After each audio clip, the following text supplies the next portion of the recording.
Hello दोस्तों, कैसे हैं आप लोग। आई होप बहुत अच्छे होंगे।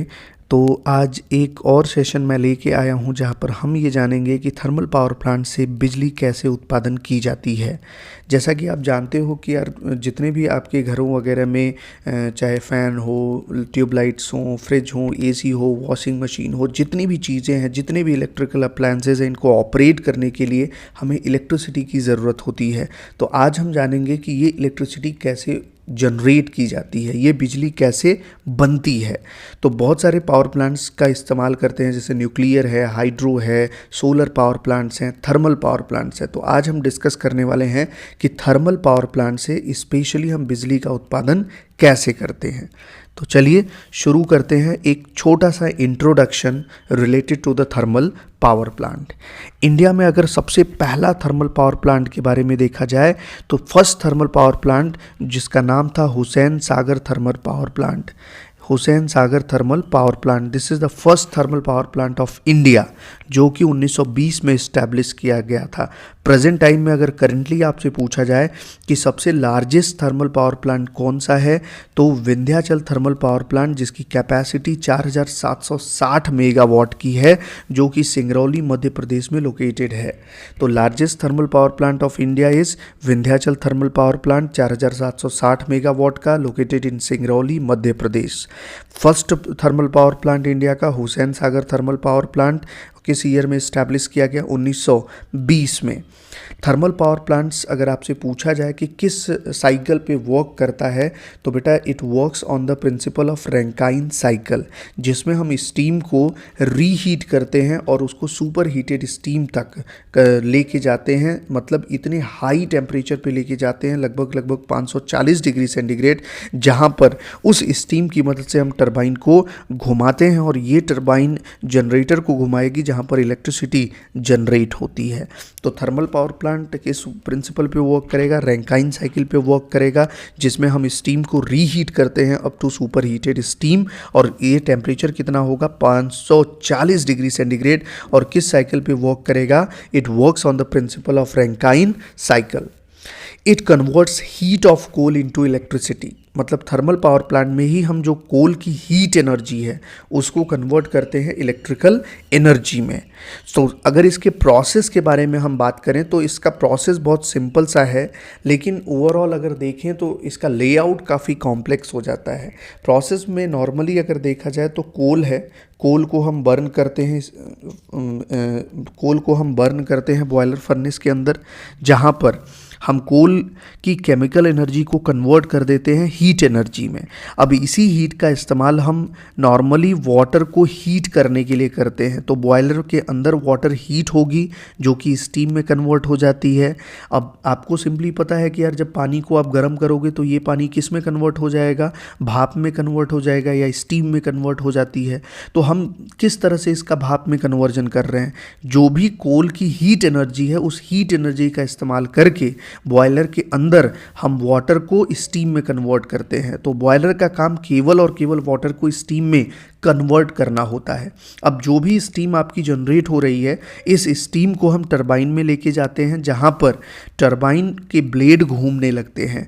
मतलब कि इस स्टीम जो थर्मल एनर्जी है, इसकी मदद से हम क्या कर रहे हैं? टरबाइन के ब्लेड्स को घुमा रहे हैं, जो कि एक मैकेनिकल एनर्जी प्रोड्यूस करता है। और इसी टरबाइन से आपका अल्टरनेटर कपल्ड होता है बेटा, अल्टरनेटर जुड़ा होता है इसी टरबाइन से। तो अगर टरबाइन के ब्लेड घूमेंगे तो अल्टरनेटर भी घूम जाएगा, और जैसे ही अल्टरनेटर का रोटर घूमता है इन अ मैग्नेटिक फील्ड, देन उसके कारण एक इलेक्ट्रिसिटी जनरेट हो जाती है या पावर जनरेट हो जाती है। तो सिंपली अगर इसके प्रोसेस के बारे में बात करें तो इसका प्रोसेस क्या है? कोल को बर्न किया जाता है बॉयलर फर्नेस के अंदर, और जैसे ही कोल बर्न होगा हीट एनर्जी प्रोड्यूस होगी। हीट एनर्जी ये क्या करेगी? वाटर को हीट करती है ताकि ये स्टीम में कन्वर्ट हो सके इन द बॉयलर। और जो भी स्टीम जनरेट हो रही है, इस स्टीम का इस्तेमाल हम टरबाइन के ब्लेड्स को मूव करने के लिए करते हैं, and the generator is coupled with the turbine, जिसके कारण जनरेटर भी घूम जाता है और इलेक्ट्रिसिटी जनरेट हो जाती है। तो इंट्रोडक्टरी पार्ट में आपको क्या ध्यान रखना है कि पहला thermal power plant Hussain Sagar thermal power plant है।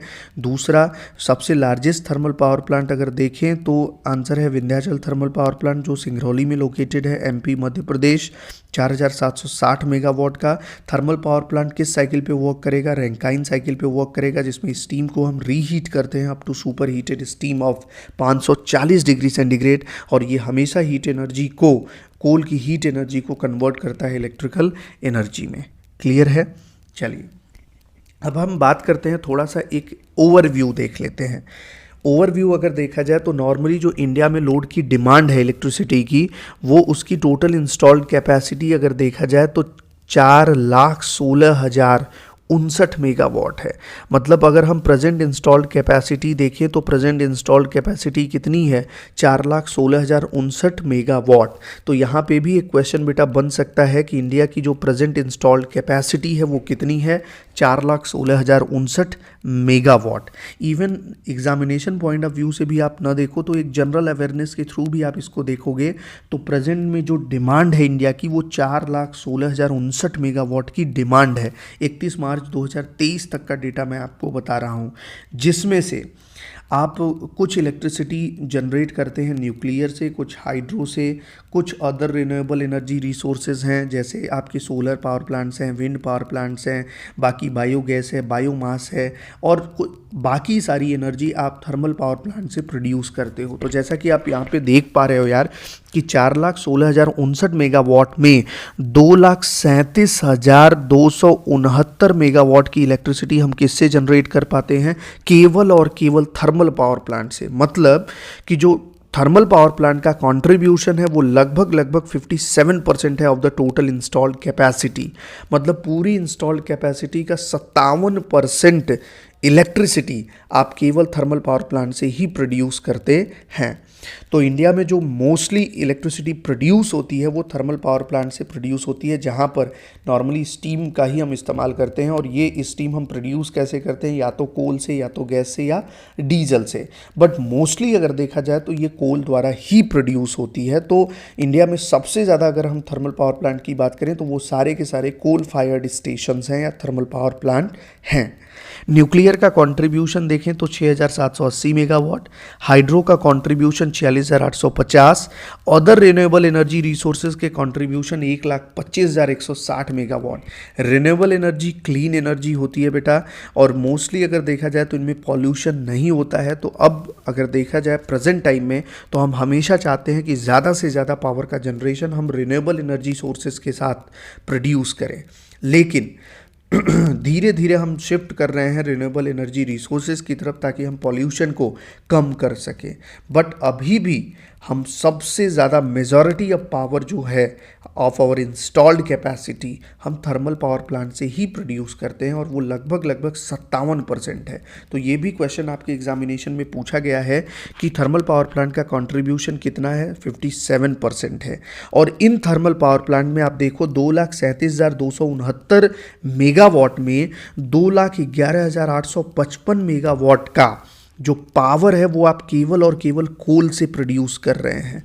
तो कोल से हम लार्जली क्या करते हैं? पावर को प्रोड्यूस करते हैं। और कंट्रीब्यूशन अगर कोल फायर्ड स्टेशन का देखा जाए तो टोटल थर्मल पावर स्टेशन से जो जनरेशन हो रहा है उसका 89.28% of total power generated by the thermal station, coal fired station से हम इलेक्ट्रिसिटी को प्रोड्यूस करते हैं।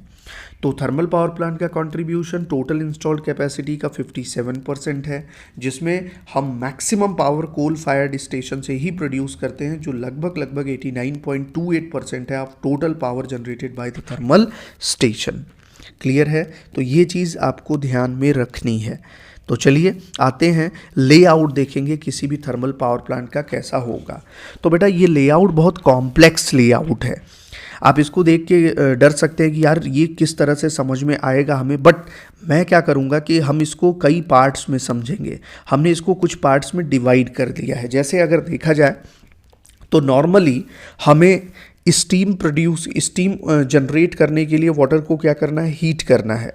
और जब भी वाटर को हीट करना है तो वाटर को हीट करने के लिए हमें फ्यूल की ज़रूरत है। तो यहाँ पर हम कोल का इस्तेमाल करते हैं एज अ फ्यूल। मतलब हमें कोल की रिक्वायरमेंट है। अब बेटा अगर कोल की रिक्वायरमेंट है तो नॉर्मली इसके लिए आपको कोयले की ज़रूरत होगी, और जब भी कोयला आप ट्रांसपोर्ट करके कहीं से लेके आओगे तो किसी भी थर्मल पावर प्लांट में कोल को रखने के लिए आपको एक कोल हैंडलिंग प्लांट की ज़रूरत है। तो कोल स्टोरेज के लिए हमें किसकी रिक्वायरमेंट होती है? हमें कोल हैंडलिंग प्लांट की रिक्वायरमेंट है।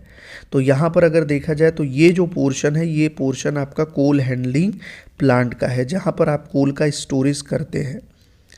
दूसरा, जब भी आप बॉयलर फर्नेस के अंदर इस कोल का कंबशन करते हैं तो इसके कंबशन करने के बाद आप जब भी कोयला जलाते हो यार, तो उसके बाद क्या बचता है? राख बचती है।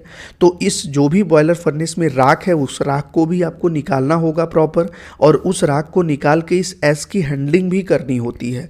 तो हम नॉर्मली इसके लिए एस हैंडलिंग प्लांट का इस्तेमाल करते हैं, जहाँ हम एस का भी स्टोरेज करते हैं और उसके साथ साथ ये जो भी राख होती है इसको cement industries, bricks industries, land filling वगैरह के लिए भेज देते हैं।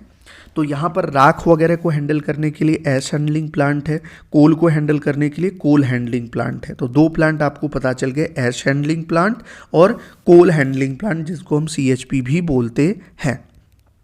अब आते हैं मेन प्लांट। तो ये वाला जो पोर्शन आप बेटा देख पा रहे हो, ये कंप्लीट जो पोर्शन है, ये कंप्लीट पोर्शन आपके मेन प्लांट का है।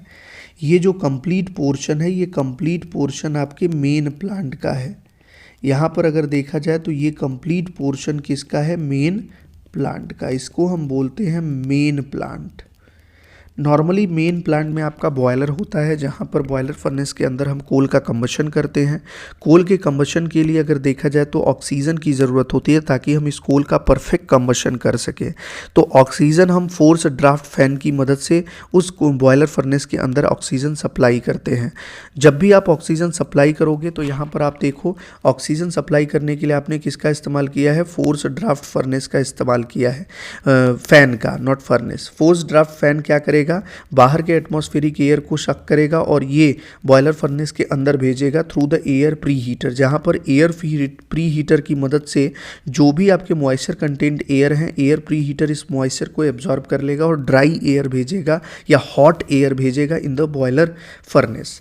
तो ये हॉट एयर इसलिए भेज रहा है ताकि हम इसकी थर्मल इफिशियंसी को इम्प्रूव कर सकें, बिकॉज अगर ये मॉइस्चर होगा तो कोल का परफेक्ट कंबशन नहीं हो पाएगा, आपकी हीट ज़्यादा जनरेट नहीं हो पाएगी। तो ये ध्यान रखना है कि फोर्स ड्राफ्ट फैन क्या करता है बेटा, यहाँ पर बाहर के एटमॉस्फेरिक एयर को शक करेगा और वो एयर प्री हीटर के थ्रू बॉयलर फर्नेस के अंदर भेजता है। एयर प्री हीटर जो भी आपके फोर्स ड्राफ्ट फैन के एयर हैं, इसको हीट अप करेगा और इसके मॉइस्चर को एब्जॉर्ब कर लेगा, एक हॉट एयर बॉयलर फर्नेस के अंदर भेजेगा ताकि कोल का कंबशन हो जाए, उसमें कोई मॉइस्चर वगैरह ना आए, जो कि फ्यूल के कंबशन को कम कर सके। नेक्स्ट अगर देखा जाए तो जैसे ही कोल आपका कंबशन होगा तो कोल के कंबशन में यहाँ पर देखें तो दो तरह की ऐश बनती है। एक बॉटम ऐश जो कि आपकी सॉलिड ऐश होती है, जो कि सरफेस पे आ जाती है, और दूसरी अगर देखा जाए तो फ्लाई ऐश है, जो कि स्मोक वगैरह फ्लू गैसेस के साथ ऊपर बॉयलर फर्नेस के अंदर उड़ने लगेगी।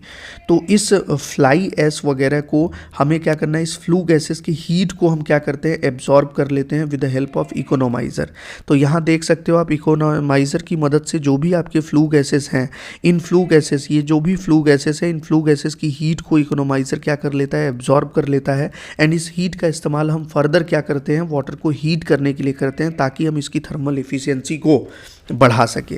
तो एयर प्री हीटर क्या करेगा, कंबशन के पहले जो एयर है उसको हीट करेगा ताकि हॉट एयर ये बॉयलर फर्नेस के अंदर भेज सके।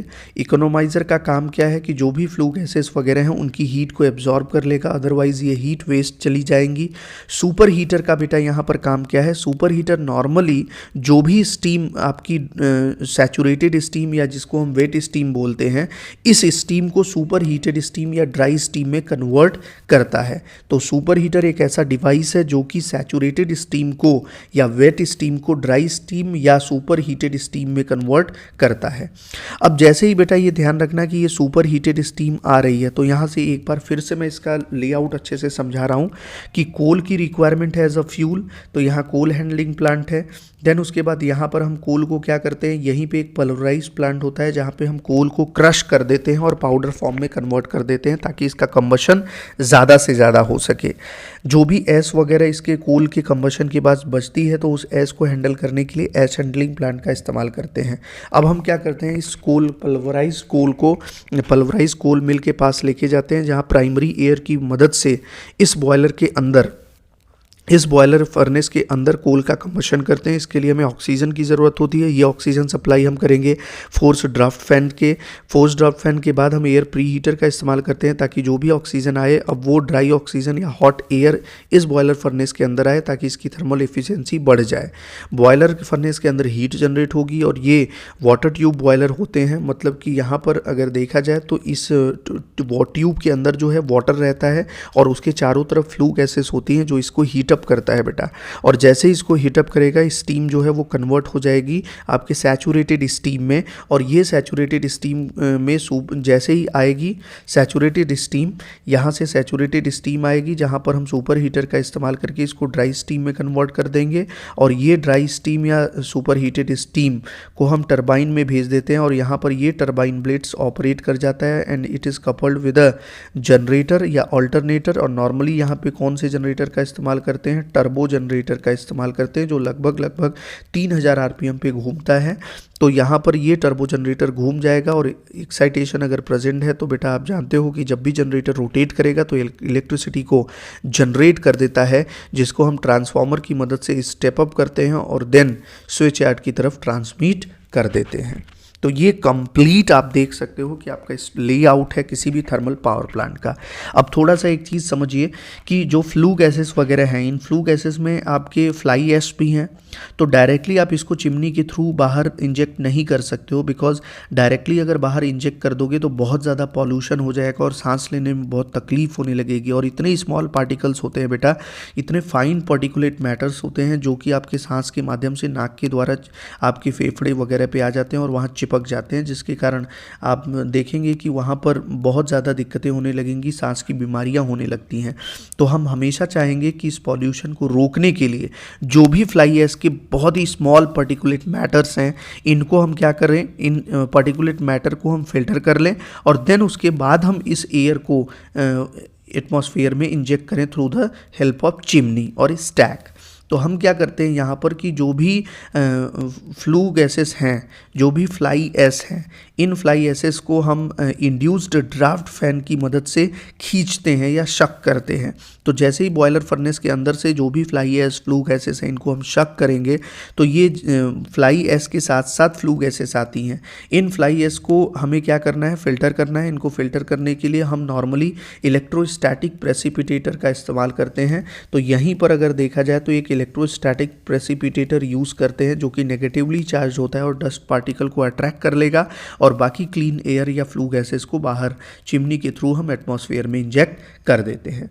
याद रखना कि इन गैसेस में nitrogen dioxide, sulphur dioxide, carbon dioxide, carbon monoxide रहती हैं, जो कि बहुत ज़्यादा एनवायरनमेंट में अगर देखा जाए तो जब भी आप इंजेक्ट करेंगे तो ये सल्फर डाइऑक्साइड जब भी बारिश वगैरह होगी तो हाइड्रोजन जो आपके जल हैं, पानी है, इनके साथ क्रिया करके सल्फ्यूरिक एसिड बना लेती हैं और अम्लीय वर्षा करती हैं। तो यहाँ पर एसिडिक रेन का सबसे बड़ा रीज़न जो है उस एरिया में थर्मल पावर प्लांट का होना भी है, जो कि एटमॉस्फेयर में सल्फर डाइऑक्साइड वगैरह के पार्टिकल्स को रिलीज करता है। नेक्स्ट, अगर देखा जाए तो वाटर कहाँ से आता है नॉर्मली बॉयलर के अंदर, तो इस वाटर के लिए यहाँ पर आप देख पा रहे हो कि ये रिवर है और इस रिवर से कैनाल के थ्रू हम वाटर को लेके जाते हैं। लेकिन इस वाटर का हम डायरेक्टली इस्तेमाल बेटा नहीं करेंगे, बिकॉज इसमें बहुत सारे मिनरल्स वगैरह हैं जो कि वाटर ट्यूब में कोरोजन वगैरह लाएंगे, तो जिससे इनकी लाइफ स्पेन काफ़ी कम हो जाती है। तो हम क्या करेंगे, इन मिनरल्स को रिमूव करेंगे। तो इनको फिल्टर करने के लिए और जो सॉलिड्स, डिजॉल्व सॉलिड्स हैं, उनको हम हटाने के लिए क्या करते हैं, डीमिनरलाइज वाटर प्लांट लगाते हैं। तो ये कंप्लीट हम वाटर ट्रीटमेंट प्लांट्स लगाते हैं जहां पर हम इस नॉर्मल वाटर को डीमिनरलाइज वाटर में कन्वर्ट कर देते हैं। और देन हम जैसे ही डीमिनरलाइज वाटर में कन्वर्ट होता है, देन उसके बाद हम नॉर्मली इसको लो प्रेशर हीटर के थ्रू पास कराते हैं, जिससे इसका टेम्परेचर थोड़ा सा राइज हो जाता है और प्रेशर जो है वो थोड़ा सा बढ़ जाता है।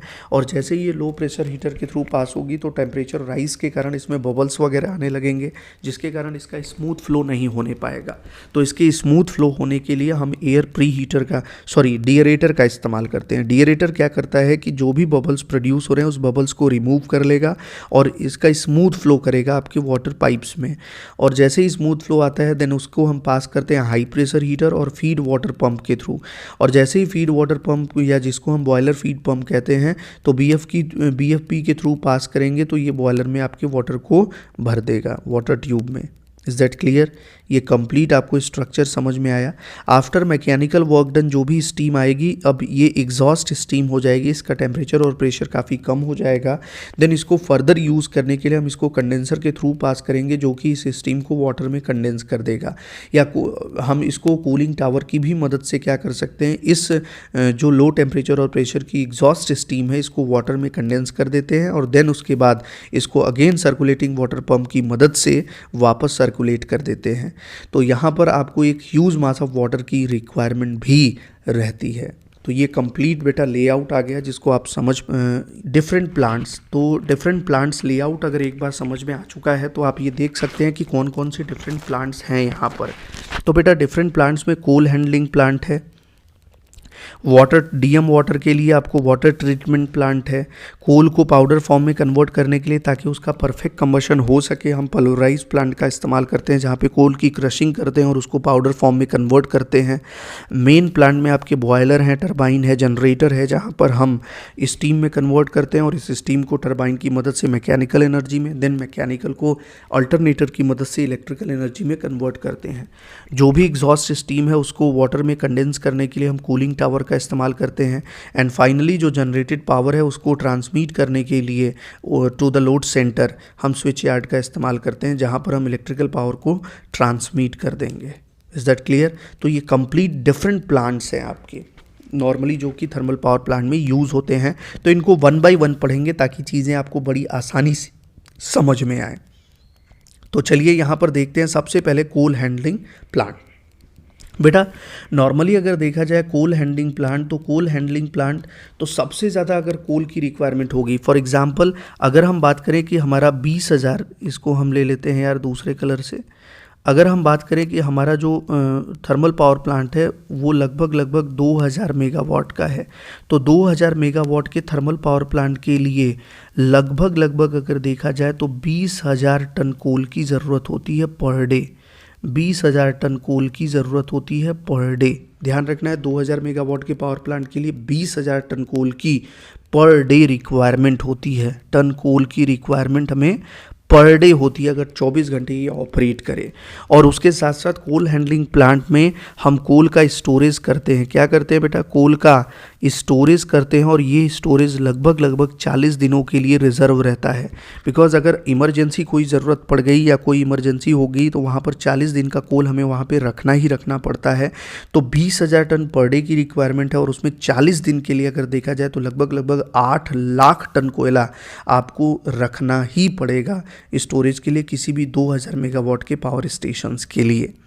तो नॉर्मली इतना amount, large amount of coal अगर आपको रखना है, ह्यूज मास ऑफ कोल, तो उसके लिए लैंड रिक्वायरमेंट भी बहुत ज़्यादा होगी। तो नॉर्मली अगर देखा जाए तो थर्मल पावर प्लांट 150 से 250 एकड़ में फैला होता है और इसमें सबसे ज़्यादा area, more than 50% area CHP का होता है, कोल हैंडलिंग प्लांट का होता है। तो सबसे ज़्यादा जो एरिया होता है वो किसका होता है? CHP का। थर्मल पावर प्लांट में अगर देखा जाए तो 200 से 250 एकड़ लैंड रिक्वायरमेंट होगी जिसमें से 100 एकड़ अकेले कोल हैंडलिंग प्लांट ले लेता है जहां पर लगभग हम 40 दिन के लिए कोयले को स्टोर करते हैं। अब अगर बात आती है यहाँ पर कोल हैंडलिंग प्लांट में तो हम कोल को क्या करते हैं? नॉर्मली ट्रांसपोर्ट करते हैं। नॉर्मली आप देखें तो कोल जो इंडिया में पाया जाता है वो झारखंड में, वेस्ट बंगाल में, जम्मू एंड कश्मीर में। तो यहाँ से हम कोल को क्या करते हैं? ट्रांसपोर्ट करते हैं और थर्मल पावर प्लांट पे लेके आते हैं। और जैसे ही CHP पे आता है तो यहाँ पे स्टेशंस बने होते हैं, जैसे आपके रेलवे स्टेशंस होते हैं वैसे ही CHP में भी जो आपकी कोल के लिए ट्रेन्स वैगन वगैरह आती हैं उनके लिए भी स्टेशंस बने होते हैं। तो वहीं पे अगर देखा जाए तो रेल से हम क्या करते हैं? कोल का ट्रांसपोर्टेशन करते हैं।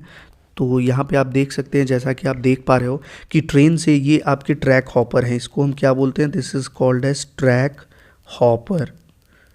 ये क्या कहलाता है? Track hopper. तो यहाँ पे ट्रेन्स आती हैं, यहाँ पे आप देख सकते हैं ये आपकी रेलवे लाइन्स है और ये रेलवे लाइन से यहीं पे आपके ट्रैक हॉपर्स होते हैं। तो जैसे ही ये ट्रेन आती हैं तो यहाँ ट्रेन आई है, देखिए ये वैगन है, इसी के अंदर जो है इस वैगन को हम ओपन कर देते हैं और जैसे ही ओपन करते हैं ये कोयला आपका गिरने लगता है। तो यहाँ पे ये कोयला गिरता है और ट्रैक हॉपर में आप देखेंगे तो यहाँ पर होल्स वगैरह होते हैं। तो ये कोयला जो है इसका बड़ा साइज़ जो है वो अलग हो जाता है और ये जो छोटे साइज़ के कोयले होंगे ये नीचे चले जाएंगे और नीचे आपका कन्वेयर होगा और ये कन्वेयर इसको क्रशर हाउस की तरफ लेके जाता है या पल्वराइजेशन के लिए लेके जाता है। तो पहला अगर देखा जाए ट्रैक हॉपर का काम क्या है कि जो भी कोल आपकी आ रही है वैगन ओपन होगा और जैसे ही वैगन ओपन होगा कोल्स गिर जाएंगी और जैसे ही कोल गिरेगा देन यहाँ पर कोयला जैसे ही आप देखें तो इसके छोटे छोटे टुकड़े तो क्या होंगे नीचे चले जाएंगे और नीचे कन्वेयर होती है, वो कन्वेयर बेल्ट ड्राइव होती है, वो नॉर्मली क्या करेगी इसको पल्वराइज प्लांट की तरफ लेके जाएगी उसके क्रशिंग के लिए। लेकिन जो बड़े टुकड़े हैं वो अलग हो जाएंगे, इन बड़े टुकड़ों को हम बोल्डर की मदद से तोड़ देते हैं और फिर उसके बाद इसके ऊपर लेके आते हैं और फाइनली इसको वापस क्रशर हाउस की तरफ भेज देते हैं। दूसरा तरीका ऐसा हो सकता है वैगन ट्रिपलर की मदद से। तो यहाँ पे जैसा कि आप देख पा रहे हो ये क्या है, ये वैगन ट्रिपलर है, this is called as wagon tippler. नाम से ही पता चल रहा है वैगन ट्रिपलर क्या है। नॉर्मली जो भी आपके ट्रेन्स वगैरह के वैगन आ रहे हैं पहले इसकी हम शंटिंग को हटा देते हैं, मतलब जो हम एक दूसरे से कनेक्ट करने के लिए शंटिंग का इस्तेमाल करते हैं इनकी शंटिंग को हटा देते हैं, फिर वैगन ट्रिपलर की मदद से इनको लॉक कर देते हैं और इसको पलट देते हैं। और जैसे ही आप जैसा कि देख पा रहे हो यहाँ पे लॉक कर रहे हैं शंटिंग को हटा के और देन उसके बाद हम इसको क्या कर रहे हैं पलट दे रहे हैं। और जैसे ही आप इसको पलटोगे तो ये सारा का सारा कोल क्या होगा इस हॉपर पे गिरेगा और ये बड़े टुकड़े जो है वो अलग हो जाएंगे और छोटे छोटे कोल के टुकड़े नीचे गिर जाते हैं जहाँ पे कन्वेयर लगी होती है और ये कन्वेयर इसको कहाँ लेके जाती है, इसको प्राइमरी क्रशर हाउस की तरफ लेके जाती है। तो बड़े टुकड़े को बोल्डर की मदद से ब्रेक किया जाता है और फिर उसके बाद कन्वेयर पे डाला जाता है और ये कन्वेयर उसको क्रशर हाउस की तरफ लेके आती है। तो हम ट्रैक हॉपर की मदद से भी इसको गिरा सकते हैं कन्वेयर पे या वैगन ट्रिपलर की मदद से इसको कन्वेयर पे गिरा देते हैं। गिराने के बाद वापस इसको सीधा कर दिया जाता है और इसकी शंटिंग करके हम इसको आगे लेके आते हैं, फिर ऐसे ही दूसरे के लिए किया जाता है। जैसे आप देख पा रहे हैं यहाँ खाली वैगन्स हो गए हैं और बार बार ये आगे बढ़ता जा रहा है और जहाँ पे कोयले को हम गिराते जा रहे हैं। तो हम ट्रैक हॉपर की मदद से भी कोयले को कन्वेयर पे डाल सकते हैं या वैगन ट्रिपलर की मदद से कोयले को कन्वेयर पे डालेंगे। अब ये कन्वेयर जाएगी जहाँ पे मेटल डिटेक्टर के थ्रू पास होती है और ये मेटल डिटेक्टर लगे होते हैं ताकि कोयले के अंदर कोई भी मेटल्स वगैरह हो तो उसको सेंस कर ले और उसको अट्रैक्ट कर ले, जहाँ पे हाई मैग्नेटिक फील्ड होता है और कोई भी मेटल अगर वहाँ पे प्रेजेंट होगा कोयले के अंदर तो उसको अट्रैक्ट किया जा सकता है। नेक्स्ट ये अब प्राइमरी क्रशर हाउस की तरफ जाएगी जिसको हम पल्वराइज मिल भी कहते हैं या पल्वराइज प्लांट भी कहते हैं। तो इसको आप दूसरे तरीके से भी समझिए यार। यहाँ पे आप देखिए नॉर्मली जो कोल होता है वो कोल के छोटे छोटे टुकड़े यहाँ पे एक जगह स्टोर कर लिए जाते हैं। अब जब ये छोटे टुकड़े बेटा स्टोर कर लिए जाते हैं तो अब हम क्या करते हैं, यहाँ पर ये आप देख पा रहे हो कि ये आपका डिवाइस है, इसमें ऐसे ब्लेड्स लगी होंगी। तो ये नॉर्मली मूव करता है और जब ये मूव करेगा तो ये क्या करेगा, जो भी कोल वगैरह हैं इन कोल को अपने बेल्ट पे रख लेता है और जैसे ही बेल्ट पे रख लेगा तो ये बेल्ट आपका मूव करते जाता है और ये कोल को लेके आएगा। यहाँ पे आप देख पा रहे हो यहाँ से कोल आने लगेगी और ये कोल कहाँ से, यहाँ से आ रही है। इस कोल को ये कहाँ भेजेगा, ये इसको क्रशर हाउस की तरफ भेजता है। तो हम इसकी मदद से क्या कर लेते हैं, यहाँ पर देख सकते हैं कि इसके लेंथ को बढ़ा दिया जाता है, इसको हम घुमा भी सकते हैं लेफ़्ट राइट ऊपर नीचे। तो नॉर्मली जहाँ पे स्टोरेज है कोल का उसी कोल यार्ड में हम लेके जाते हैं। कोल यार्ड से हम यहाँ पे कोल को इसके ऊपर रखते हैं और देन इसके बाद कन्वेयर की मदद से ये कोल कहाँ पे जाएगा, प्राइमरी क्रशर हाउस में जाएगा जहाँ पे इसको हम क्रश करेंगे और पाउडर फॉर्म में कन्वर्ट करते हैं। तो यहाँ पे जैसा कि आप देख पा रहे हो ये इस तरह से है कि जैसे ही ये घूमेगा एंटी क्लॉकवाइज डायरेक्शन में रोटेशन करेगा तो यहाँ से ये कोल उठा के इसके ऊपर कन्वेयर के ऊपर डालता है। तो कन्वेयर इसको प्राइमरी क्रशर हाउस की तरफ लेके आएगा। तो अब हम देखेंगे पल्वराइज प्लांट क्या है। सेकंड, पल्वराइज प्लांट में हम नॉर्मली कोल को पाउडर फॉर्म में कन्वर्ट करते हैं। किस में कन्वर्ट करते हैं, पाउडर फॉर्म में। कोल को हम पाउडर फॉर्म में कन्वर्ट करते हैं। तो नॉर्मली पल्वराइज प्लांट में जो कोल होती हैं वो पाउडर फॉर्म में कन्वर्ट होती हैं ताकि सॉलिड कोल आप जब बर्न करोगे तो उसका परफेक्ट कंबशन नहीं होगा, लेकिन जब उसको पाउडर फॉर्म में अगर आप बर्न करोगे तो उसका परफेक्टली कंबशन हो जाएगा, उसका पूर्ण दहन हो जाता है। तो यहाँ पे कोल हम कन्वेयर पे लेके आते हैं बेटा और जैसे आप देख सकते हो ये आपका कन्वेयर है। तो जब भी आपको कोल और दूर लेके जाना है तो कन्वेयर की बेल्ट को और आप बढ़ा दीजिए तो ये कन्वेयर कोल को लेके आराम से जाता है। तो ये कन्वेयर पे कोल आ रहा है, देन इसको हम क्या करते हैं, कोल क्रशर, प्राइमरी क्रशर हाउस में भेजते हैं जहाँ कोल क्रश होता है छोटे छोटे टुकड़ों में, और फिर उसके बाद हम इसको भेज देते हैं पल्वराइज़र के पास।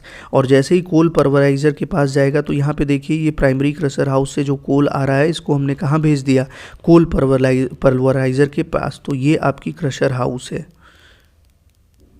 ये आपकी क्या है, क्रशर हाउस। तो यहाँ पर देख सकते हैं आप, क्रशर हाउस में हम कोल को क्या कर देते हैं, क्रश कर देते हैं और पाउडर फॉर्म में कन्वर्ट कर देते हैं।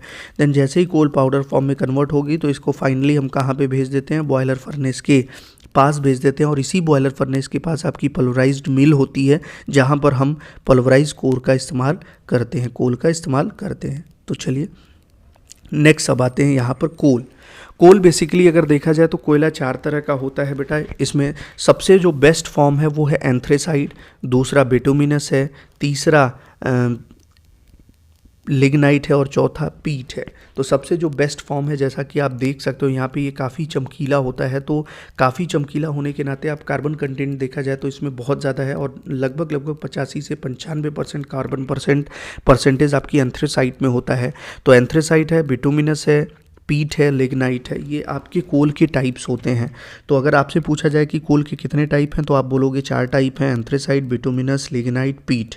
इसमें अगर देखा जाए तो एंथ्रेसाइट अगर हम देखें तो बेस्ट कोल होती है, best form of coal, best form of coal. अगर आपसे पूछा जाए कि कोल का सबसे बेस्ट फॉर्म कौन सा है तो आप बोलोगे एंथ्रेसाइट होता है। लगभग इसमें जो कार्बन परसेंटेज होती है वो 85 से 95% होती है। दूसरा बिटुमिनस, बिटुमिनस में 60 से 80% कार्बन कंटेंट होता है। लिग्नाइट में 40 से 60% कार्बन कंटेंट होता है। और सबसे वर्स्ट फॉर्म ऑफ कोल जो है वो पीट है, जहाँ पर 30 से 40% आपका कार्बन कंटेंट होता है। तो नॉर्मली हाई ग्रेड कोल अगर हम बात करें तो उसको हम बोलते हैं एंथ्रेसाइट, और लो ग्रेड कोल की बात करें तो यहाँ पे लिग्नाइट और पीट होता है। इंडिया में अगर देखा जाए प्रचुर मात्रा में तो हमेशा बिटुमिनस कोल ही पाया जाता है। सेकेंड जो फॉर्म ऑफ कोल है बिटुमिनस पाया जाता है, और ये मोस्टली आपके झारखंड, उड़ीसा, वेस्ट बंगाल, छत्तीसगढ़, मध्य प्रदेश की एरिया में पाया जाता है, जहाँ से हम इस बिटुमिनस कोल को ट्रांसपोर्ट करते हैं और थर्मल पावर प्लांट के कोल हैंडलिंग प्लांट में लेके आते हैं with the help of trains और रोड। इसमें दूसरा अगर देखा जाए तो बेस्ट पावर जो कोल है वो एंथ्रेसाइट कोल है, जो कि इंडिया में केवल और केवल जम्मू कश्मीर में कुछ एरिया में पाया जाता है। हालांकि अगर वर्ल्ड में देखा जाए प्रचुर मात्रा में तो नॉर्थ ऑफ पेंसिल्वेनिया जो है, पेंसिल्वेनिया का जो नॉर्थ साइड है वहाँ पे कोल जो है एंथ्रेसाइट पाया जाता है। तो सबसे बेस्ट फॉर्म जो कोल का है वो एंथ्रेसाइट है, वर्स्ट फॉर्म जो है वो आपके पीट है।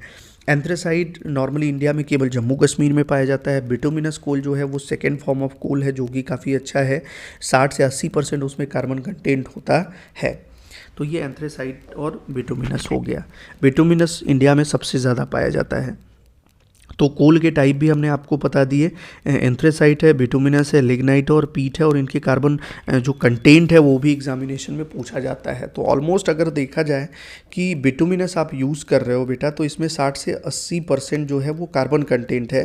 तो एस कंटेंट अगर देखा जाए तो 20 से 30% होता है, और ये 20 से 30% एस कंटेंट है। तो अगर हमने आपको पहले भी बताया कि जो कोल की पर डे 2000 मेगावाट के पावर प्लांट के लिए जो रिक्वायरमेंट है वो लगभग 20,000 टन की है। तो अगर ये 20,000 टन का 30% भी हम देखें तो लगभग 6,000 टन एस प्रोड्यूस होगा पर डे। तो किसी भी 2000 मेगावाट के थर्मल पावर प्लांट को अगर आप ऑपरेट करते हो पर डे तो उसमें 20,000 टन कोयले की ज़रूरत होती है, और जिसमें 6,000 टन आपका एस निकलता है, और इस राख को आपको हैंडल करना पड़ेगा। तो इसके लिए हमें एस हैंडलिंग प्लांट की ज़रूरत होती है, जहाँ पर हम राख को एक जगह स्टोर करके वापस सीमेंट इंडस्ट्रीज़ वगैरह, ब्रिक्स इंडस्ट्रीज़, लैंड फिलिंग के लिए इस्तेमाल करते हैं, या हाईवे कंस्ट्रक्शन वगैरह के लिए जब आपको कोल के एस की ज़रूरत होती है। क्लियर है? तो चलिए यहाँ पर देखते हैं मेन प्लांट। मेन प्लांट में देखा जाए तो अब हमने अभी तक कोल को क्या कर दिया, पाउडर फॉर्म में कन्वर्ट कर दिया है, और ये जो पाउडर फॉर्म के कोल हैं, कोल बंकर्स के थ्रू आपके कन्वेयर की मदद से पल्वराइज मिल में आ चुके हैं यार। अब हम क्या करेंगे, प्राइमरी एयर फैन, पीए फैन होता है जिसको हम बोलते हैं primary air fan, primary air fan. Primary air fan की मदद से हम क्या करते हैं, इस कोल को फर्नेस के अंदर भेजते हैं और इस पाउडर को जैसे ही फर्नेस के अंदर भेजोगे यहाँ पर, तो हमें कोल के कंबशन के लिए किसकी ज़रूरत होगी, फ्यूल की, और दूसरा ऑक्सीजन की। तो ऑक्सीजन के लिए हम क्या करते हैं, यहाँ पर फोर्स ड्राफ्ट फैन का इस्तेमाल करते हैं, एफडी फैन का। एफडी फैन को बोला बेटा हम बोलते हैं फोर्स ड्राफ्ट फैन। तो फोर्स ड्राफ्ट फैन की मदद से हम ऑक्सीजन भेजते हैं कहाँ पे, इस फर्नेस के अंदर। और पीए फैन की मदद से हम क्या करेंगे, प्राइमरी एयर फैन की मदद से हम जो भी कोल मिल पे पाउडर है उस पाउडर को इस फर्नेस के अंदर भेजेंगे जहाँ पे इसका कंबशन होने लगेगा। और कोल के कंबशन के कारण काफ़ी लार्ज अमाउंट ऑफ हीट क्या होगी बेटा, प्रोड्यूस होगी। तो यहाँ पर जो भी सुपर हीटर है इसी के अंदर आपके वाटर फिल होते हैं, इस वाटर को हम क्या करेंगे, हीट कर देंगे। जो वेट स्टीम हो सकती है इसमें, इसके अंदर वाटर हो सकता है। तो नॉर्मली यहाँ पर जो बॉयलर है, इस बॉयलर के अंदर की पाइप को हमने क्या कर दिया, हीटअप कर दिया, तो ये स्टीम में कन्वर्ट हो गई।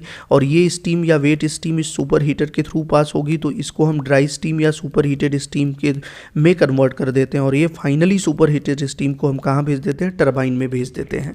तो मेन प्लांट में हम सुपर हीटर का इस्तेमाल किस लिए कर रहे हैं, ताकि हम जो भी ड्राई या जो भी वेट स्टीम है या सैचुरेटेड स्टीम है उसको सुपर हीटेड स्टीम में कन्वर्ट कर सकें। और ये स्टीम का जो टेम्परेचर होता है बेटा, ये लगभग 540 डिग्री सेंटीग्रेड होता है।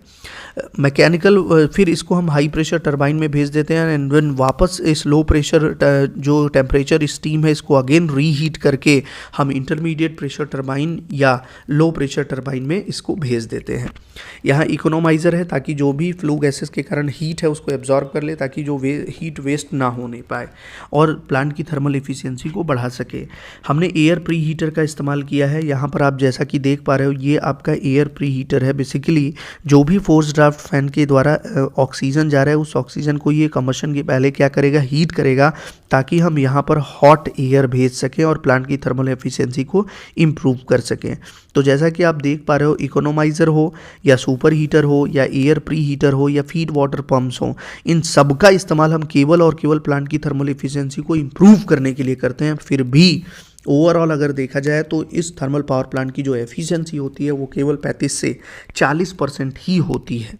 और जब भी हम ओवरऑल एफिशिएंसी निकालेंगे तो हम देखेंगे बॉयलर की एफिशिएंसी, टरबाइन की एफिशिएंसी और एज वेल एज जनरेटर की एफिशिएंसी कितनी है, और इन तीनों को मल्टीप्लाई करके हम ओवरऑल थर्मल पावर प्लांट की एफिशिएंसी कैलकुलेट कर लेंगे। क्लियर है? तो यहाँ पर आपको मेन प्लांट में क्या हो रहा है ये सारी चीज़ें समझ में आ गई होंगी। तो एक प्रैक्टिकल पिक्चर हम देखते हैं कि बॉयलर किस तरह का दिखता है यार यहाँ पर। तो यहाँ पर एक चीज़ आप समझिए कि जो भी फ्लू गैसेस हैं, इन फ्लू गैसेस को अब हमें क्या करना है, बाहर एटमॉस्फेयर में भेजना है। तो इन फ्लू गैसेस को हम एटमॉस्फेयर में भेजने के लिए इन फ्लू गैसेस को हम सक करते हैं। और किस तरह से सक करेंगे, with the help of induced draft fan, ID fan की मदद से इन फ्लू गैसेस को हम सक करते हैं और इलेक्ट्रोस्टैटिक प्रेसिपिटेटर के थ्रू हम इसको इंजेक्ट कर देते हैं एटमॉस्फेयर में चिमनी की मदद से। तो यहाँ पर इलेक्ट्रोस्टैटिक प्रेसिपिटेटर का आप इस्तेमाल इसलिए करते हैं ताकि जो फ्लू गैसेस में आपके फ्लाई एश पार्टिकल्स हैं, डस्ट पार्टिकल्स हैं, वो उनको एब्जॉर्ब कर ले और देन उसके बाद आपके क्लीन एयर एटमॉस्फेयर में भेज सके। तो यहाँ पर देख सकते हैं आप कि ये आपका बॉयलर है, ये complete, this is the part of the boiler, ये आपके बॉयलर का पार्ट है। और इस बॉयलर के पार्ट के थ्रू आप देख सकते हैं यहाँ पर कि हमने क्या किया है कि ये इंड्यूस्ड ड्राफ्ट फैन के थ्रू हमने एयर को सक किया है। तो यहीं पे आप देखोगे कि यहीं चिमनी में इंड्यूस्ड ड्राफ्ट फैन यहाँ पे लगा होता है। इसको हम येलो कर देते हैं, यहाँ पर देखिए। तो यहाँ पर अगर देखा जाए तो यहीं पर हम आईडी फैन लगाते हैं। तो आईडी फैन की मदद से इस बॉयलर फर्नेस के अंदर से हम फ्लू गैस को क्या करते हैं, सक करते हैं। तो ये आपकी फ्लू गैसेस आ रही हैं, ये फ्लू गैसेस आ रही हैं। इस फ्लू गैसेस में अगर देखा जाए तो डस्ट पार्टिकल्स भी हैं। तो इन डस्ट पार्टिकल्स को क्या करना है, हमें फ़िल्टर करना है। इन डस्ट पार्टिकल को फ़िल्टर करने के लिए हमने इलेक्ट्रोस्टैटिक प्रेसिपिटेटर का इस्तेमाल किया है। तो ये आपके ESP हैं जिसको हम बोलते हैं इलेक्ट्रोस्टैटिक प्रेसिपिटेटर। ये नॉर्मली नेगेटिव चार्ज जिसमें प्लेट्स होते हैं जो कि इलेक्ट्रोड्स होते हैं, और ये इलेक्ट्रोड्स उन डस्ट पार्टिकल्स को अट्रैक्ट कर लेते हैं, चिपका लेते हैं, और फिर आपका फ्रेश जो है वो क्लीन आपकी फ्लू गैसेस निकलती हैं और ये हम इसको चिमनी के थ्रू एटमॉस्फेयर में क्या करते हैं, इंजेक्ट कर देते हैं। तो इलेक्ट्रोस्टैटिक प्रेसिपिटेटर का काम क्या है, ये इलेक्ट्रोस्टैटिक डिफ्लेक्शन प्रिंसिपल पे वर्क करता है। नॉर्मली ये नेगेटिव चार्ज इलेक्ट्रोड्स होते हैं जो कि डस्ट पार्टिकल को एब्जॉर्ब कर लेते हैं और आपके क्लीन फ्लू गैसेस को एटमॉस्फेयर में रिलीज कर देते हैं। आईडी फैन का काम क्या है कि जो भी बॉयलर फर्नेस के अंदर आपकी फ्लू गैसेस हैं उन फ्लू गैसेस को ये सक करता है। चिमनी का काम क्या है, चिमनी का काम नॉर्मली जो भी आपकी फ्लू गैसेस हैं उनको एटमॉस्फेयर में इंजेक्ट कर देना है। क्लियर है, इसमें कोई भी डाउट आपको नहीं होना चाहिए बेटा। तो ये आपका प्रैक्टिकल पिक्चर है, जैसा कि आप देख पा रहे हो कि थर्मल पावर प्लांट में ये बॉयलर है, ये आपके इलेक्ट्रोस्टैटिक प्रेसिपिटेटर हैं और उसके साथ साथ यहाँ पर ये चिमनी है और यहीं पे आप देखोगे तो आईडी फैन आपका लगा होता है।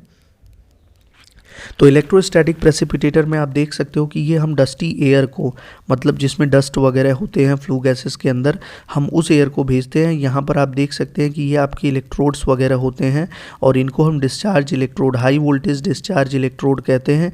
ये क्या करेंगे बेटा कि ये नॉर्मली जो भी आपके डस्ट वगैरह है इनको चिपका लेते हैं और क्लीन एयर बाहर भेजते हैं। तो यही क्लीन एयर फिर हम चिमनी के थ्रू एटमॉस्फेयर में रिलीज कर देते हैं। तो यहाँ पर अगर देखा जाए तो इस जो स्मोक वगैरह है, इस स्मोक में आपके नाइट्रोजन डाइऑक्साइड होता है, सल्फर डाइऑक्साइड होता है, कार्बन डाइऑक्साइड, कार्बन मोनोऑक्साइड, इस तरह के केमिकल्स मौजूद होते हैं, गैसेस मौजूद होती हैं। और जब भी अगर देखा जाए तो इसमें सल्फर डाइऑक्साइड क्या करता है, जब बारिश वगैरह होती है तो H2O से रिएक्ट कर देता है और जैसे ही H2O से रिएक्ट करेगा तो 2SO2 प्लस H2O बराबर 2H2SO4 बन जाता है। मतलब आपके सल्फ्यूरिक एसिड का फॉर्मेशन कर देता है, सल्फ्यूरिक एसिड का फॉर्मेशन कर देता है, जिसके कारण एसिड रेन होती है। तो जब भी आप देखोगे कि जो थर्मल पावर प्लांट जहाँ पे इस्टेब्लिश हुआ है उसके नियर बाई एरिया में सल्फर डाइऑक्साइड का कंसंट्रेशन ज़्यादा होता है एटमॉस्फेयर में, तो जब भी बारिश वगैरह होती है तो ये सल्फर डाइऑक्साइड H2O से रिएक्शन करके सल्फ्यूरिक एसिड बना लेता है और एसिड रेन होती है, अम्लीय वर्षा होती है। तो जैसे आप बहुत सारे देख सकते हैं कि जिस एरिया में थर्मल पावर प्लांट है या केमिकल इंडस्ट्रीज़ वगैरह हैं वहाँ पे एसिड रेन बहुत ज़्यादा होती है और ये सल्फ्यूरिक एसिड क्या करती है, लोहे वगैरह पे काफ़ी तेज़ी से जंग लगा देती है। नेक्स्ट, अगर हम बात करें कि जो कैपेसिटी थर्मल पावर प्लांट की है 200 मेगावाट से 500 मेगावाट के बीच है, तो जो मिनिमम चिमनी की हाइट होती है वो 220 मीटर मिनिमम हाइट होती है बेटा। नेक्स्ट, अब हम आते हैं यहाँ पर, ये तो हमारा कंप्लीट जो है वो मेन प्लांट के अंदर ही जो लफड़ा था यार कोल वगैरह फ्लू गैसेस वगैरह का वो था। अब अगर देखा जाए तो बॉयलर में इस बॉटम सरफेस पे आप देखोगे तो इस बॉटम सरफेस पे आपके बॉटम एस आ जाते हैं, सबमर्ज्ड बॉटम एस आते हैं। तो इनको हम क्या करते हैं, कलेक्ट कर लेते हैं। इनको कलेक्ट करके हम फाइनली क्या करेंगे, इनको हम कलेक्ट करके सीमेंट या ब्रिक्स इंडस्ट्रीज़ को भेज देते हैं। और जो फ्लाई एस आते हैं तो यहाँ पे देख सकते हो ये इलेक्ट्रोस्टैटिक प्रेसिपिटेटर था, यही इलेक्ट्रोस्टैटिक प्रेसिपिटेटर से ये डस्ट पार्टिकल्स को हमने एब्जॉर्ब किया है। और यहाँ पे अब हम क्या करेंगे, यहाँ पे डबल डैम्प वाल्व होती हैं, इसको हम डैम्प कर देते हैं। देन उसके बाद हम यहाँ पर इस फ्लाई एस स्टोरेज में भेज देते हैं और यहाँ फाइनली इसको ट्रक्स वगैरह पे लोड करके इसको हम वापस एस हैंडलिंग प्लांट में भेज देते हैं या सीमेंट और ब्रिक्स इंडस्ट्रीज़ में भेज देते हैं। तो यहाँ पर आप देख सकते हो कि यहाँ कंप्लीट जो है ये कौन सा है आपका S handling plant, S handling plant, जहाँ पे हम इसकी हैंडलिंग करते हैं। नेक्स्ट, ये आप देख पा रहे हो ये बॉयलर का आपका प्रैक्टिकल पिक्चर है। This is the boiler. Boiler दो तरह के होते हैं, एक फायर ट्यूब बॉयलर होता है और दूसरा वाटर ट्यूब बॉयलर होता है। थर्मल पावर प्लांट में हम हमेशा वाटर ट्यूब बॉयलर का इस्तेमाल करते हैं। कौन सा बॉयलर होता है थर्मल पावर प्लांट में, वाटर ट्यूब बॉयलर। रीज़न क्या होता है water tube, normally fire tube boiler के अंदर जो है ट्यूब के अंदर फायर होगी और उसके बाहर पानी रहता है जो कि उसको हीटअप करेगा, तो यहाँ सरफेस एरिया काफ़ी ज़्यादा हो जाता है, तो बहुत लो टेम्परेचर और लो प्रेशर हम जनरेट कर पाते हैं। बट अगर आपको high temperature high pressure generate करना है देन उसके लिए वाटर ट्यूब बॉयलर का आपको इस्तेमाल करना होगा, जिसमें ट्यूब के अंदर हम वाटर फ्लो कराते हैं और इसके बाहर फ्लू गैसेस होती हैं जो हाई टेम्परेचर गैसेस होती हैं, जो कि इसके टेम्परेचर और प्रेशर को काफ़ी ज़्यादा बढ़ा देती हैं। तो यहाँ पे ये चीज़ आपको ध्यान में रखनी है। तो ये आपका एक पिक्चर है बॉयलर का, जहाँ पे हम क्या करते हैं, नॉर्मली स्टीम को, वाटर को कन्वर्ट करते हैं high temperature super heated steam में। नेक्स्ट, अब आप जो भी सुपर हीटेड स्टीम होती है उसको मेन प्लांट में ही टरबाइन में लेके जाते हो। तो ये आपके यहाँ पे आप देख पा रहे हो कि ये आपके टरबाइंस होते हैं, जहाँ पे low pressure turbine, high pressure turbine और इंटरमीडिएट प्रेशर टरबाइन है। Low pressure LPH, high pressure HPT, low pressure turbine, high pressure turbine और इंटरमीडिएट प्रेशर टरबाइन, ये 3 टरबाइंस होते हैं जो कि एक दूसरे से कपल्ड होते हैं और इसी से कपल्ड सेम शाफ्ट पे आपका जनरेटर होता है। तो जैसे ही स्टीम, यहाँ पे आप देख पा रहे हो इंडक्ट्स वगैरह की मदद से हम क्या कर रहे हैं, हम स्टीम को भेज रहे हैं किसके अंदर, टरबाइन में के अंदर। और जैसे ही टरबाइन के अंदर आपकी स्टीम जाती है, तो ये जैसे ही टरबाइन के अंदर स्टीम जाएगी तो ये क्या करेगी, ये नॉर्मली स्टीम क्या करेगा, इस ब्लेड्स को मूव करेगा और जब ब्लेड मूव होगी तो इसी से कपल्ड जनरेटर है और जनरेटर भी मूव करेगा और इलेक्ट्रिसिटी जनरेट हो जाती है। तो नॉर्मली हम यहाँ पर किस टरबाइन, स्टीम टरबाइन का इस्तेमाल करते हैं, स्टीम टरबाइन का इस्तेमाल करते हैं। और जो कैसी टरबाइन होती है, रिएक्शन टरबाइन होती है। तो ध्यान रखना है यहाँ पर कि टर्बो जनरेटर का यूज़ होता है, स्टीम टरबाइन यूज़ होती है, जो कि नॉर्मली कैसी होती है, रिएक्शन टरबाइन होती है। नेक्स्ट, यहाँ पर आप अच्छे से समझ सकते हो कि यहाँ पे देख सकते हो ये आपकी स्टीम आ रही है और इस स्टीम को हम कहाँ पे भेज देते हैं, इंटरमीडिएट, लो प्रेशर और हाई प्रेशर टरबाइन में। और जैसे ही स्टीम इस ब्लेड के अंदर जाएगी तो ये इसको तेज़ी से क्या करेगी, मूव करेगी। तो यहाँ ये तेज़ी से क्या होगा, मूव करेगा, रोटेट करेगा और इसी से कपल्ड आपके क्या हैं, जनरेटर हैं, ये जनरेटर भी रोटेट कर जाएगा। तो यहाँ पे देख पा रहे हो कि यहीं पे आपका जनरेटर इससे क्या है, कपल्ड है। तो जनरेटर भी क्या कर जाएगा, रोटेट कर जाएगा और स्टीम आपकी जनरेट हो जाए, सॉरी आपका इलेक्ट्रिसिटी जनरेट हो जाएगी।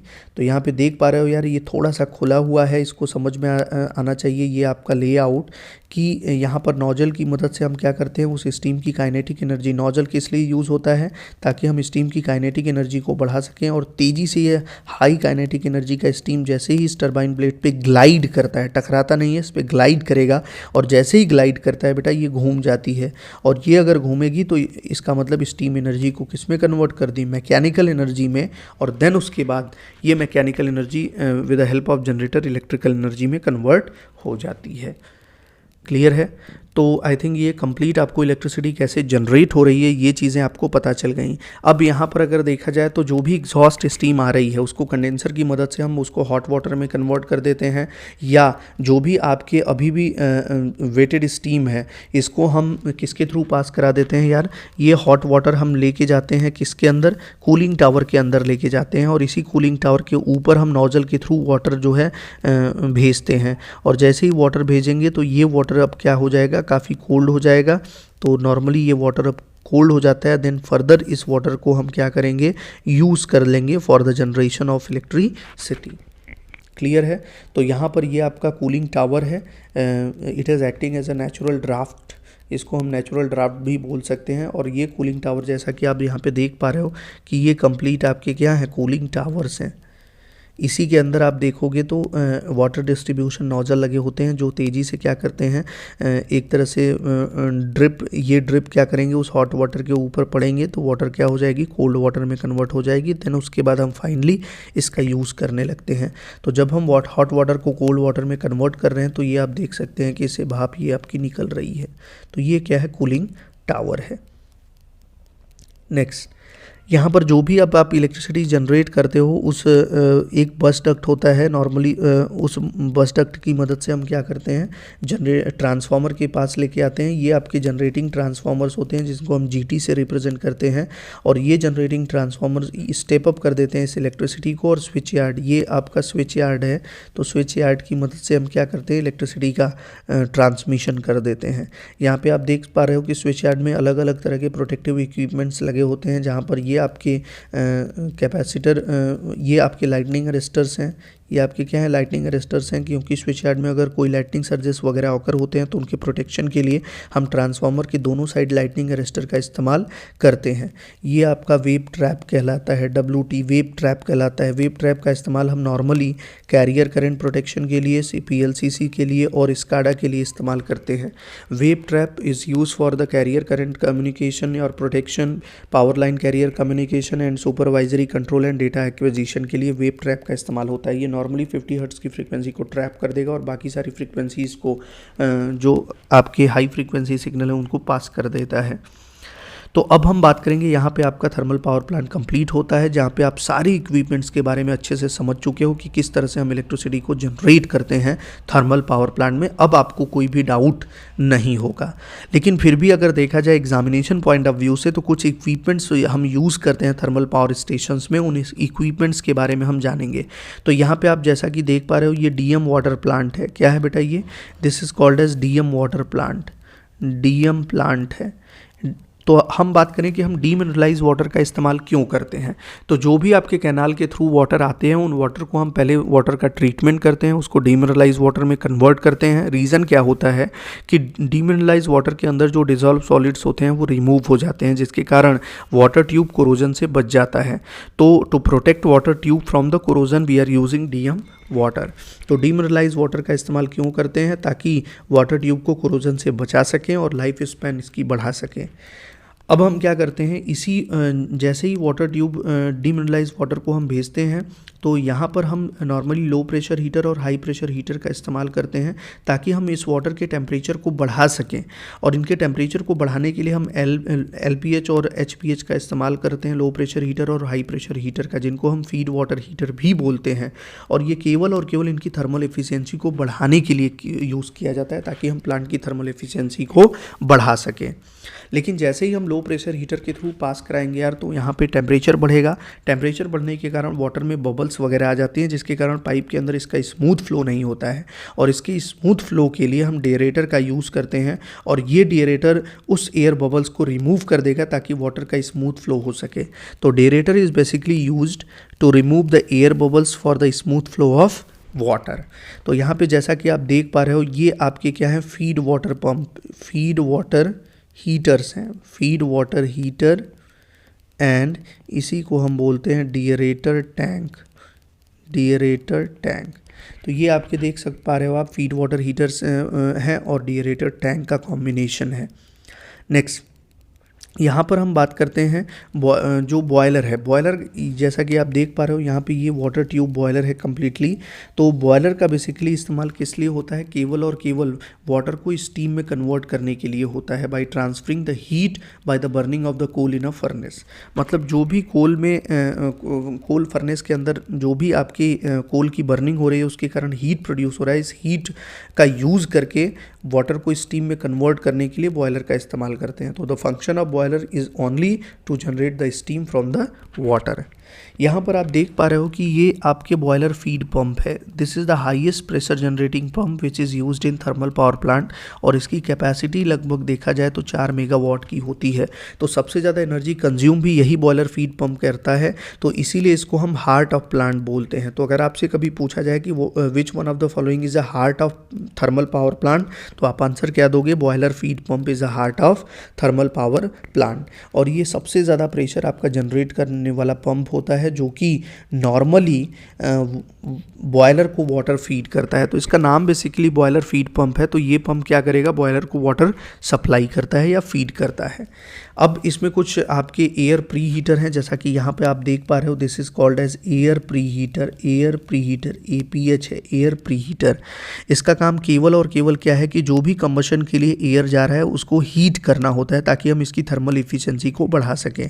तो air pre heater use to heat the air before the combustion in the boiler for increasing thermal efficiency of the plant की थर्मल इफिशिएंसी को बढ़ाने के लिए एयर प्री हीटर क्या करता है कि कंबशन के पहले जो एयर है उसी को हीट कर देता है।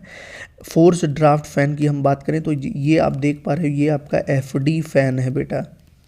नॉर्मली ये FD फैन आपके प्लांट बॉयलर फर्नेस के काफ़ी पास रखता है। ये फोर्स ड्राफ्ट फैन क्या करता है? एटमॉस्फेयर से एयर को ड्रॉ करता है और उसको फर्नेस के अंदर भेज देता है through the air pre heater for the combustion of coal के कंबशन के लिए आपको ऑक्सीजन की ज़रूरत होती है, तो उसके लिए फोर्स ड्राफ्ट फैन बाहर से जो भी एटमॉस्फेरिक एयर आता है उसको एयर प्री हीटर के थ्रू आपके जो भी फर्नेस होता है उसके अंदर भेजता है, ताकि कोल का परफेक्ट कंबशन हो सके।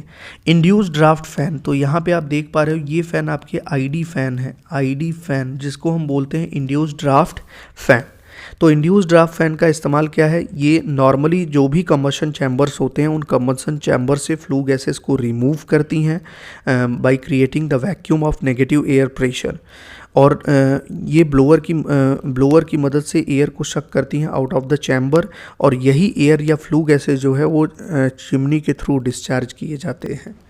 इकोनोमाइज़र का काम क्या है, यहाँ पे आप देख पा रहे हो कि जो भी आपके यहाँ पे हॉट गैसेस हैं, तो जो भी आपकी हॉट फ्लू गैसेस हैं, इन फ्लू गैसेस से हीट को क्या करना है, एब्जॉर्ब करना है। तो इनको एब्जॉर्ब करने के लिए हम इकोनोमाइज़र का इस्तेमाल करते हैं। तो इकोनोमाइज़र नॉर्मली क्या है, it is a heat exchanger, जो कि फीड वाटर की हीटिंग के लिए क्या करता है, यूज़ होता है। तो इकोनोमाइज़र नॉर्मली एक हीट एक्सचेंजर की तरह वर्क करता है, जो बॉयलर में वाटर एंटर करने के पहले ही वाटर को हीटअप करने लगता है। और इकोनोमाइज़र क्या करता है कि जो भी waste of heat hot flue gases की होती हैं उनको एब्जॉर्ब कर लेता है, और फिर जो बॉयलर के अंदर वाटर जा रही है उस वाटर को हीटअप कर देता है। इसलिए इसको हम जो है एज अ हीट एक्सचेंजर भी नाम देते हैं, क्योंकि ये वाटर को क्या करता है, हीट कर रहा है, और वेस्ट हीट जो होती हैं फ्लू गैसेस की उनको एब्जॉर्ब कर रहा है। इसलिए ओवरऑल ये भी प्लांट की थर्मल एफिशिएंसी को क्या कर रहा है, इम्प्रूव कर रहा है। तो याद रखना, super heater, air pre heater, boiler feed pumps, और उसके साथ साथ ये सारे के सारे इकोनोमाइज़र, ये सारे के सारे प्लांट की थर्मल एफिशिएंसी को इम्प्रूव करने के लिए लगे होते हैं।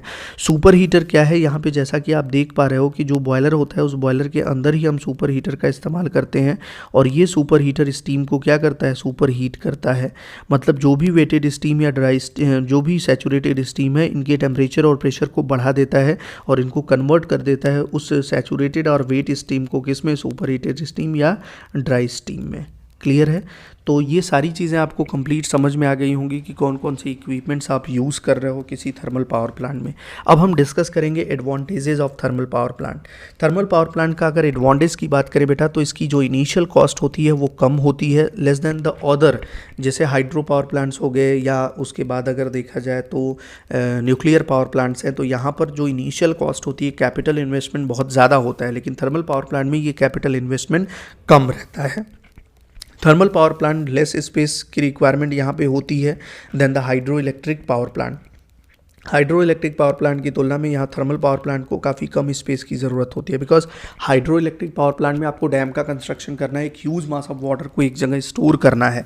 तो उसके लिए आपको नॉर्मली जो रिजर्वायर बनाते हैं वो बहुत बड़ा बनता है, तो वहाँ पे लार्ज स्पेस की रिक्वायरमेंट होती है, लेकिन थर्मल पावर प्लांट में स्पेस की रिक्वायरमेंट कम होती है। कॉस्ट अगर देखा जाए पावर जनरेशन का थर्मल पावर प्लांट में, तो कोल चीपर होता है, तो इसलिए इसकी कॉस्ट भी क्या होती है, पर यूनिट की कम हो जाती है देन डीजल पावर प्लांट। तो डीजल पावर प्लांट की तुलना में इसका जो कॉस्ट ऑफ जनरेशन होता है पर किलोवाट आवर वो कम हो जाता है। थर्मल पावर प्लांट जो है किसी भी स्पेस पे आप क्या कर सकते हैं, इंस्टॉल कर सकते हैं, irrespective of the availability of the coal. Coal की अवेलेबिलिटी के बिना ही आप उसको इंस्टॉल कर सकते हैं, बिकॉज नॉर्मली कोल को आपको ट्रांसपोर्ट करना ही है और to the site of the power plant. तो जब हमें कोल या पावर प्लांट पे ट्रांसमिट करना ही है, ट्रांसपोर्ट करना ही है, तो हम इसको कोल की अवेलेबिलिटी के हिसाब से नहीं देखेंगे, हम कहीं भी थर्मल पावर प्लांट को इस्टेब्लिश कर देते हैं। बस इतना ध्यान रखना है कि ट्रांसपोर्टेशन की फैसिलिटी वहाँ पे क्या हो, अवेलेबल हो। तो ट्रांसपोर्टेशन की फैसिलिटी आप बस देखते हो कि अवेलेबल है या नहीं है, बाकी आप आसानी से थर्मल पावर प्लांट को किसी भी प्लेस पे इंस्टॉल कर सकते हैं, क्योंकि जो कोल वगैरह है, जो फ्यूल है, उसको हम ट्रांसपोर्ट कर सकते हैं। डिसएडवांटेज की बात करें तो बेसिकली जो थर्मल पावर प्लांट के डिसएडवांटेज हैं, तो पहला डिसएडवांटेज ये है कि थर्मल पावर प्लांट जो एटमॉस्फेयर है उसको पॉल्यूट कर देता है due to the production of large amount of smoke and fume. मतलब यहाँ पर बहुत ज़्यादा स्मोक वगैरह की लार्ज अमाउंट में जनरेट होता है, जिसके कारण ये एटमॉस्फेयर को क्या कर सकता है, पॉल्यूट कर सकता है। और इसके साथ साथ जब भी कोल वगैरह बर्न होती हैं तो उसमें carbon dioxide, sulphur dioxide, nitrogen oxide की गैसेस रिलीज होती हैं, जो कि एटमॉस्फेयर में चली जाती हैं थ्रू द चिमनी, और एटमॉस्फेयर में जब भी ये वाटर के साथ रिएक्ट करेगा sulphur dioxide, then sulphuric acid बनाएगा और एसिड रेन के लिए भी रिस्पॉन्सिबल होते हैं। इनकी रनिंग कॉस्ट बहुत ज़्यादा होती है, तो हाई रनिंग कॉस्ट होती है थर्मल पावर प्लांट की। और अगर देखा जाए तो large amount of water is required. तो थर्मल पावर प्लांट की running cost, operating cost high होती है, लार्ज अमाउंट ऑफ वाटर जो है वो रिक्वायर्ड होते हैं। ओवरऑल इफ़िशियंसी आप देखें, थर्मल पावर प्लांट की इफ़िशियंसी आप बढ़ाने के लिए बहुत सारी चीज़ें कर रहे हो। एयर प्री हीटर का इस्तेमाल, इकोनोमाइज़र का इस्तेमाल, फीड वाटर हीटर्स के इस्तेमाल कर रहे हैं, लेकिन फिर भी इसकी जो ओवरऑल एफिशिएंसी है वो 35 से 40% ही रहती है। तो एफिशिएंसी कितनी है? 35 to 40%। अगर हम इसके लाइफ स्पेन की बेटा बात करें तो इसका जो लाइफ स्पेन है वो ऑलमोस्ट 25 से 30 साल तक का होता है। तो यहाँ पे बेटा हमने कंप्लीट थर्मल पावर प्लांट के बारे में डिस्कशन किया, जहाँ पे हमने ये जाना कि यार इलेक्ट्रिसिटी किस तरह से बनती है, किस तरह से कोल की हैंडलिंग करते हैं, एस की हैंडलिंग किस तरह से होती है, और उसके साथ साथ वाटर ट्रीटमेंट, हम डीमिनरलाइज वाटर का इस्तेमाल क्यों करते हैं, डिफरेंट इक्विपमेंट्स के बारे में डिस्कस किया। तो डेफिनेटली इस वीडियो को देखने के बाद आपको थर्मल पावर प्लांट में किस तरह से इलेक्ट्रिसिटी की जनरेशन हो रही है उसमें कोई भी प्रॉब्लम नहीं आएगी।